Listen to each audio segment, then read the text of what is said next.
जिंकण्याची सुरुवात तेथूनच करावी जिथे हरण्याची सर्वात जास्त भीती असते. हॅलो फ्रेंड्स, आज मम्मीने खूप छान इडली बनवली होती. आता काय, सकाळी इडली, दुपारी इडली आणि संध्याकाळी देखील इडलीच. तीच इडली खायला सानू पण आली होती. मग काय, छानपैकी इडलीवरती ताव मारला आणि जरा खरेदी करायची होती, त्यासाठी आम्ही बाहेर गेलो.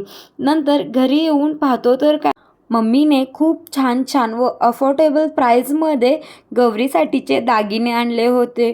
खूप सुंदर होते ते दागिने.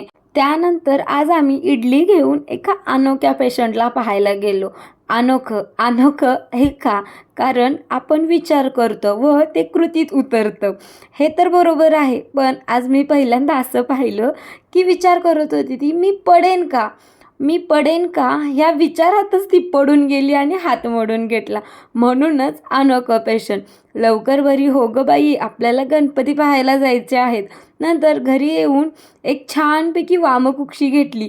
त्याशिवाय माझा दिवस काय संपत नाही. जास्त भूक लागली होती, त्यामुळे खूप छान एकदम टेस्टी यमीवाला शेजवान डोसा बनवून घेतला आणि मग पप्पांना घेऊन आली. चला भेटू उद्या. Take care, bye.